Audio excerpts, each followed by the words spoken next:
Blood stained the snow-covered courtyard of Winterbourne Keep, but it was the fragile, bruised woman collapsing onto the ice that made the world stand still. "Who dared to touch you?" Alpha King Gideon roared, his voice fracturing the ancient stone, unleashing a primal fury that would burn kingdoms to ash. The winter of 1243 was merciless, locking the northern territories of Oakhaven in a suffocating grip of ice and starvation. Inside the great hall of Winterbourne Fortress, the massive hearths roared, yet the air remained thick with an entirely different kind of chill. Gideon Croft, the Alpha King of the Northern Reaches, sat upon a seat of carved ironwood, his expression as unyielding as the frozen landscape outside his walls. He was a man shaped by war, his jaw lined with the faded silver of old battle scars, his shoulders draped in the heavy, dark pelt of a dire wolf. He was not a king by birthright, but by conquest, a reality that made the southern lords sweat nervously whenever they were forced to share his air. Today, the scent of fear in the hall belonged to Lord Bastion of the Crestfall Pack. Bastion stood before the dais, flanked by his personal guard, attempting to mask his terror with aristocratic arrogance. The Southern Alpha had lost a bitter border skirmish against Gideon's forces 3 months prior. Now he was here to negotiate trading rights through the iron-walled valley, a desperate bid to save his people from freezing to death. But Gideon was not a man who gave something for nothing. "You ask for safe passage through my lands, Bastion." Gideon's voice was a low, guttural rumble that echoed off the vaulted ceilings. "You ask for my grain, my timber, and the protection of my borders. Yet you offer nothing but coin. I have no use for southern silver when my men need loyalty." "I offer more than silver, Your Grace," Bastion said smoothly, though the pulse fluttering at his throat betrayed him. He gestured to a cloaked figure standing in the shadows of the massive oak doors, flanked by 2 hulking guards. "I bring you a peace weaver, a tribute of flesh and blood to seal our treaty." At Bastion's nod, one of the guards shoved the cloaked figure forward. She stumbled, her knees striking the unforgiving stone floor with a sickening thud. The heavy woolen hood fell back, revealing a mop of tangled raven-dark hair and a face pale with malnutrition and terror. This was Adelaide. She did not look up. She kept her chin tucked to her chest, her slender frame shivering violently beneath the thin, threadbare tunic they had forced her to wear beneath the cloak. To the court, she looked like a beggar plucked from the streets, but to the keen senses of the werewolves in the room, her scent told a different story. It was the scent of rain-washed heather and sweet cedar, utterly devoid of the dominant musk of an alpha or beta. She was an omega, and beneath the sweetness, her scent was laced with the sour, acrid tang of profound, chronic terror. Gideon's eyes narrowed, his inner wolf bristling at the sight. In the north, omegas were revered, fiercely protected as the heart of the pack. To see one treated as a bargaining chip, shoved to the ground like a common thief, sent a ripple of dangerous heat through his veins. "You bring me a starved girl," Gideon stated coldly, leaning forward, his forearms resting on his thighs, "and expect me to hand over the keys to the valley." "She is not just any girl," Bastion replied, a cruel smirk playing on his lips. "She is Adelaide, my late father's bastard daughter. She bears the Crestfall bloodline. Take her as your concubine, your servant, or your punching bag. Do with her as you please. By accepting her, you bind our houses. If she dies, the treaty holds. She is entirely disposable." A horrified murmur rippled through Gideon's court.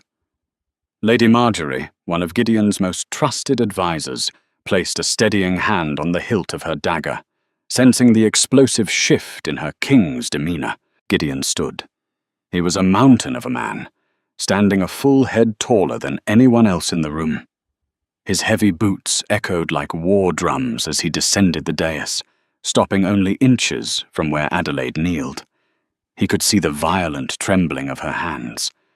He could smell the fresh copper tang of blood seeping from a poorly healed wound on her shoulder.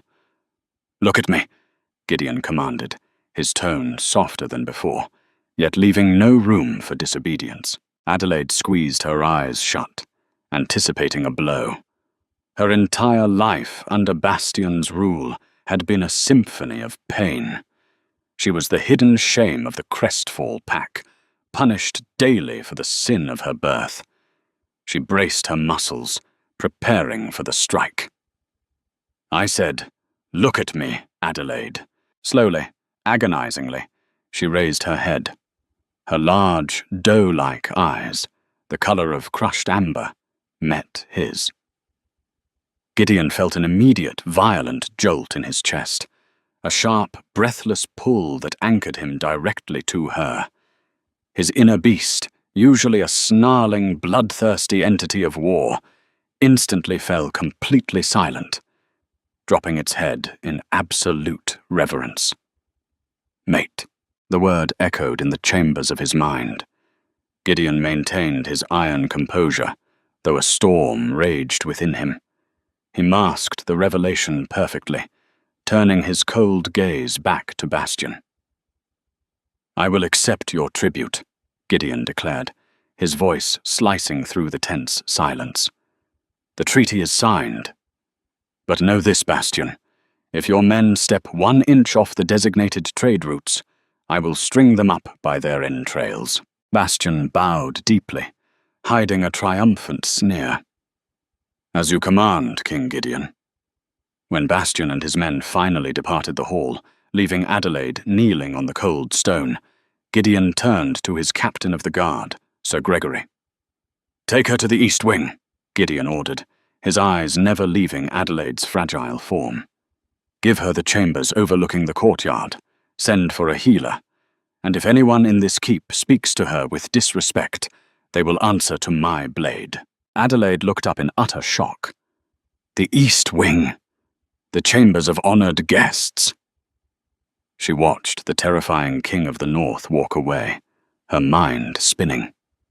She had been sent here to die in the freezing dungeons. Why was the monster showing her mercy? 3 weeks passed, and life within Winterbourne Keep proved to be a startling paradox for Adelaide. She was treated not as a captive, but as a ghost to be handled with extreme care. Her chambers were always warm, the hearth continuously fed by diligent servants. Her wardrobe was filled with thick, fur-lined gowns of deep crimson and forest green. The castle healer, an older woman named Maud, had tended to the infected whip marks on Adelaide's back, murmuring dark curses against the southern lords every time she applied the soothing salves. Yet the trauma of her past was a chain that could not easily be broken. Adelaide rarely spoke. She jumped at sudden noises, flinched when doors closed too loudly, and avoided eye contact with the towering northern guards. Gideon kept his distance, bound by a fierce internal restraint. He knew she was his mate, but he also knew that claiming a woman as broken and terrified as Adelaide would only shatter her completely. He needed her to feel safe. He needed her to heal.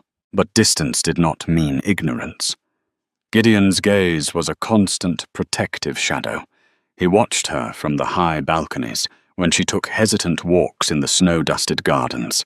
He noticed how she lingered near the keep's grand library, her fingers brushing longingly over the leather-bound spines of ancient texts. One evening, unable to resist the pull, Gideon found her in the library. The room was lit only by a roaring fire, casting long, dancing shadows across the tapestries. Adelaide was sitting on a plush rug, engrossed in a heavy tome of regional history, her amber eyes reflecting the firelight. "I see you have an affinity for the past," Gideon said, stepping into the light. Adelaide gasped, scrambling backward, the heavy book slipping from her lap. Your Grace, I apologize. I did not mean to intrude. Peace, Adelaide, he rumbled gently, raising a scarred hand. He crossed the room slowly, deliberately making his movements predictable.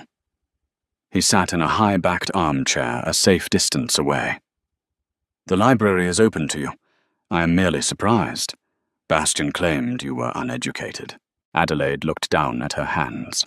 My mother taught me to read before she died. Bastian. He preferred I act the fool. It was safer that way. Gideon felt a low growl rumbling in his chest at the mention of Bastian, but he stifled it. You do not have to play the fool here. You are safe in Winterbourne. She looked up at him, her expression a mix of awe and deep-seated suspicion. Why? Why do you treat me with kindness?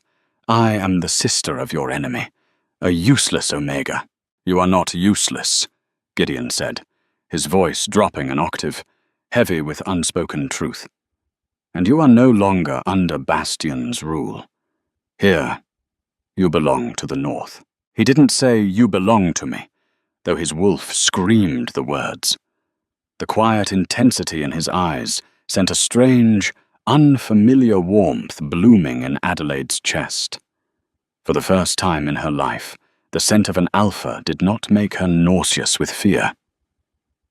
Gideon smelled of crisp winter air, wood smoke, and forged iron. It was a scent that made her want to lean closer. But peace in Oakhaven was always an illusion. The turning point came 2 nights before the winter solstice. A caravan of merchants arrived from the southern borders, claiming to seek shelter from an impending blizzard. By the laws of hospitality, Gideon granted them entry to the lower bailey.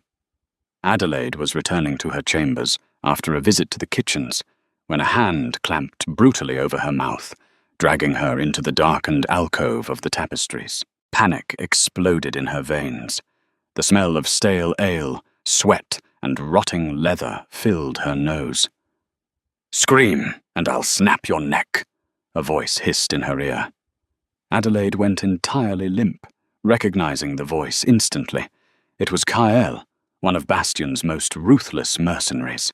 He spun her around, pinning her to the cold stone wall, his dagger pressed tightly against her ribs. "You look well, little Omega," Kael sneered, his eyes tracing the fine fabric of her gown.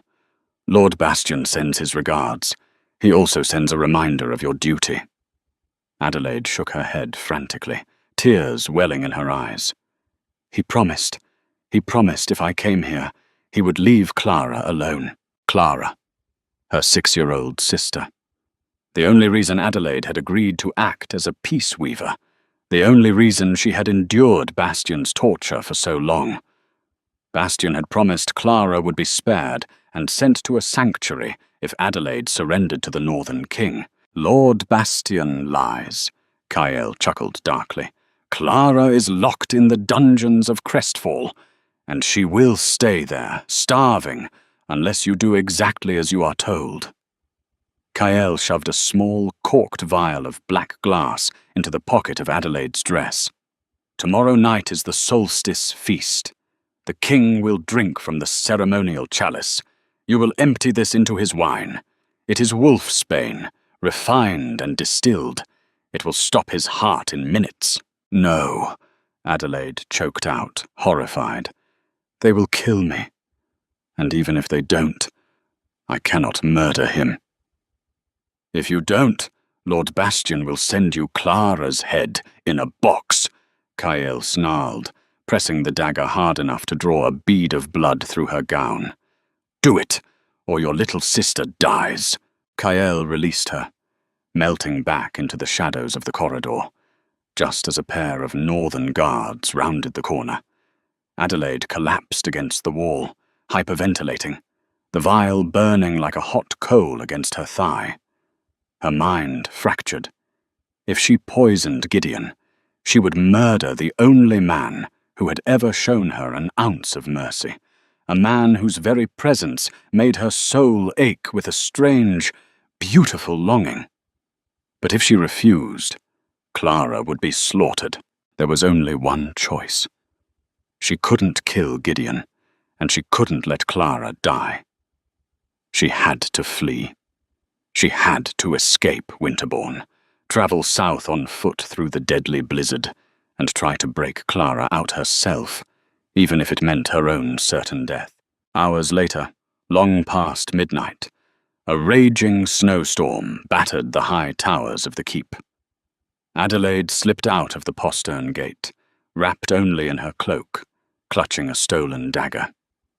The wind howled, instantly freezing the tears on her cheeks as she plunged waist-deep into the snowdrifts of the outer woods. She didn't make it far. Half a mile past the tree line, shadows detached themselves from the snow. Cael and 3 other mercenaries had been watching the gates, anticipating her weakness. "Stupid, cowardly bitch," Cael spat, stepping in front of her, drawing a heavy iron mace. "Lord Bastian knew you wouldn't have the stomach for it. He ordered us to finish the job if you tried to run, and blame it on the king's cruelty." Adelaide drew her stolen dagger, her hand shaking so badly she could barely hold the hilt. She fought with the desperation of a cornered animal, slashing wildly, but she was a malnourished omega against hardened killers. Cael struck her across the face with a heavily ringed fist, shattering her cheekbone. She hit the frozen ground hard. A heavy boot slammed into her ribs, snapping bone. Adelaide curled into a ball, coughing up blood, her vision swimming in dark, agonizing circles as the men closed in to deliver the final blow. But suddenly, the howling of the wind was drowned out by a sound that made the earth itself vibrate. It was a roar of absolute, earth-shattering fury. The snowbanks exploded in a blinding flurry of white powder and black fur.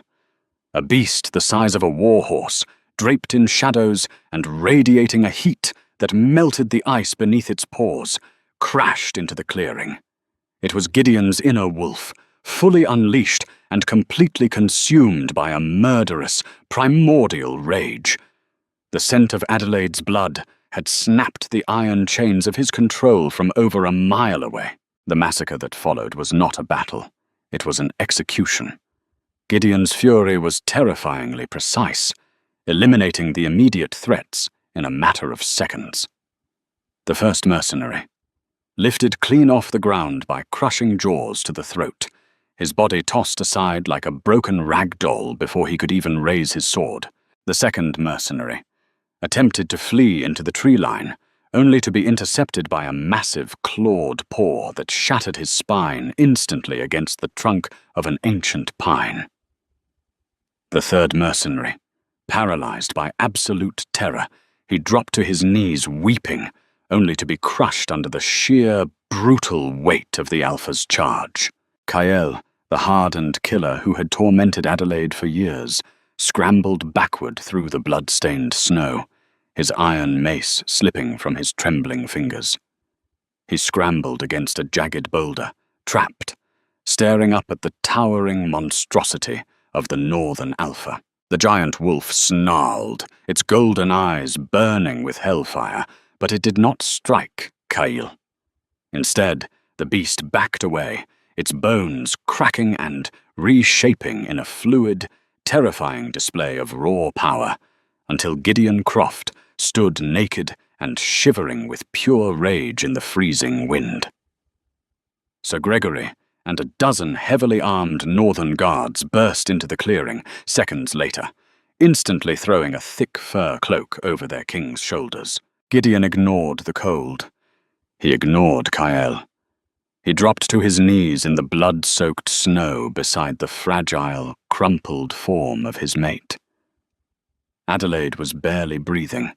Her cheekbone was severely fractured, her lips split, and her breathing was a shallow, rattling wheeze. She clutched a small black vial in her trembling, frost-bitten hand. Gideon gently gathered her upper body, his massive hands cradling her head with agonizing care. The contrast between his lethal, blood-drenched hands and her pale, bruised face made the guards avert their eyes. "Who dared to touch you?" the Alpha King roared, his voice fracturing the freezing air, echoing through the dark woods like thunder. He pulled her against his chest as his broken Omega collapsed completely into his arms, her head lolling against his shoulder. Adelaide's eyelids fluttered, her amber eyes struggling to focus on his face. "Kyle," she coughed, a thin trail of blood spilling down her chin. She forced her numb fingers to open, revealing the black vial. "Wolfsbane.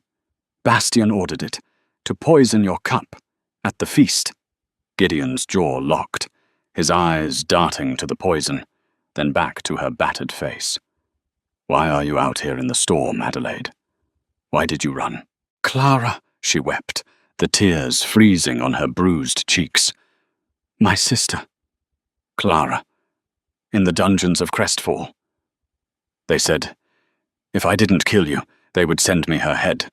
I couldn't hurt you. I couldn't." The confession struck Gideon with the force of a battering ram. She had chosen to run into a deadly blizzard, facing certain death, rather than betray him. Her loyalty, despite the cruelty of her life, was absolute. Gideon pressed his forehead against hers, uncaring of the blood. "You are safe now," he whispered, his voice trembling with a ferocious, protective vow. "I swear to you, Adelaide, you are safe." He lifted her entirely into his arms, standing up to face Kyle, who was now surrounded by snarling northern guards. Gideon's eyes were devoid of mercy. "Take him to the deepest cell in the keep," Gideon commanded Sir Gregory, his voice dropping to a terrifyingly calm register. "Keep him alive. I want to know everything about Crestfall's defenses before I tear Bastion's throat out myself." For 3 agonizing days, Adelaide hovered between life and death. Maud, the keep's healer, utilized every poultice and ancient northern remedy to mend the Omega's shattered ribs and fractured face. Gideon did not leave her bedside. He sat in the high-backed chair, a silent, immovable sentinel, letting his alpha aura blanket the room to promote her healing. During those 3 days, Winterbourne Keep transformed from a stronghold of peace into an unstoppable machine of war. Kyle had broken under interrogation in less than an hour, revealing that Bastion's peace treaty was a complete sham. Bastion was massing an army in the southern valleys, using the trade routes Gideon had granted him to move siege weapons into position. But Bastion had underestimated the speed of the north. On the 4th morning, Adelaide finally opened her eyes. The fever had broken. She found Gideon sitting beside her, his hand gently resting over hers. "Clara," was her first breathless word. "I am leaving within the hour," Gideon said softly, squeezing her fingers. "I am bringing her back to you. I swear it on my wolf." Adelaide looked at him, truly seeing him for the first time, without the veil of terror. "Why would you risk a war for my sister?" Gideon leaned in, his golden eyes burning with an undeniable truth. "Because she is the sister of my mate, and no one threatens the family of the Northern Queen." Adelaide gasped, the revelation sending a shock-wave of warmth through her battered body. Mate. The King of the North was her mate. Before she could process the magnitude of his words, Gideon stood, kissing her forehead gently, before turning on his heel to lead the greatest army Oakhaven had seen in a century. The Northern Retaliation Strategy.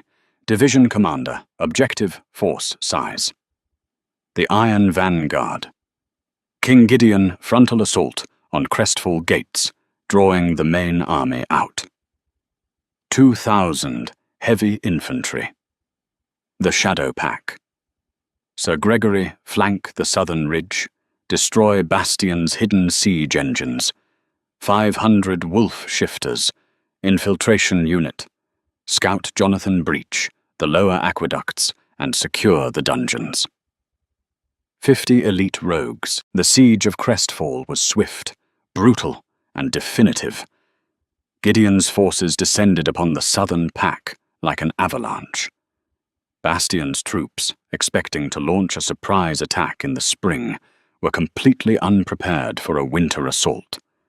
The heavy ironwood gates of Crestfall shattered under the combined force of 300 fully shifted dire wolves. Inside the crumbling courtyard, Gideon cut a path of utter devastation. He did not shift into his wolf. He wanted Bastion to look him in the eye as a man. Bastion emerged from his great hall, flanked by his personal guard. The arrogant sneer was gone, replaced by frantic, wide-eyed panic. He held a small, terrified girl by the hair, a jagged dagger pressed to her throat.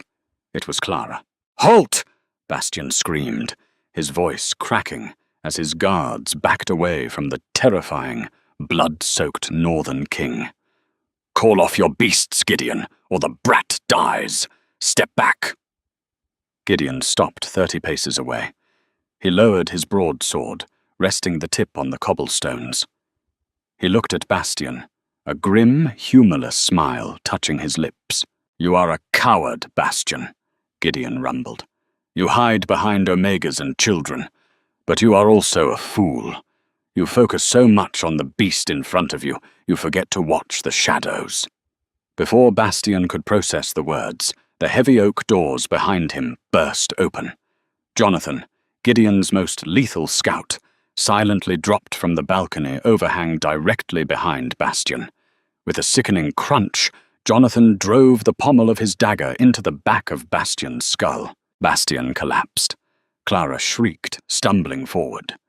Gideon dropped his sword and caught the little girl, wrapping his massive arms around her. "Hush now, little bird," he murmured, shielding her from the carnage of the courtyard. "Your sister sent me. You're going home." The remaining Crestfall forces dropped their weapons, surrendering to the overwhelming might of the North. The Southern Territory belonged to Gideon, but he cared nothing for the land. His mind was entirely focused on the frail, raven-haired woman waiting for him in the frozen North. 6 months later, the Ironwold Valley was blooming with the vibrant colors of spring. Inside the grand hall of Winterbourne Keep, the atmosphere was unrecognizable from the tense, frigid day Adelaide had first arrived. The heavy ironwood doors swung open, and the hall fell into a respectful, awe-struck silence. Adelaide walked down the aisle, no longer a starving, terrified tribute. She wore a gown of rich midnight blue, threaded with silver. Her raven hair fell in soft curls down her back, and the bruising had completely faded, leaving behind a radiant, breathtaking beauty. She held her head high, the scent of heather and cedar now blooming with the rich, confident musk of a mated queen. Beside her, little Clara skipped happily, clutching a carved wooden wolf toy. Gideon stood at the dais, his heart hammering against his ribs as he watched her approach. When she reached him, he took her hands, pulling her flush against his chest. "You are late, my queen," he whispered, a rare, genuine smile softening his scarred face. "I was reading in the library," Adelaide teased softly, her amber eyes sparkling with a fiery spirit he had nurtured back to life. "You told me I could act the scholar," Gideon chuckled, a deep, rumbling sound that vibrated through them both. He cupped her cheek, his thumb brushing over the faint scar Kael had left behind, a reminder of what they had survived. He leaned down, capturing her lips in a kiss that tasted of absolute devotion, sealing a bond that neither war, nor poison, nor the cruelty of the world could ever break. The Alpha King had gone to war for a broken Omega, and in return, she had given him an unbreakable kingdom. If you loved the intense twists, the primal protective energy of Alpha Gideon, and Adelaide's incredible journey from a broken sacrifice to the unstoppable Queen of the North, you won't want to miss our next epic werewolf romance. Hit that like button, share this story with your fellow fantasy drama lovers, and don't forget to subscribe to the video for more heart-pounding tales of mates, magic and revenge. What do you think Gideon should do with the conquered Crestfall lands? Let us know in the comments below.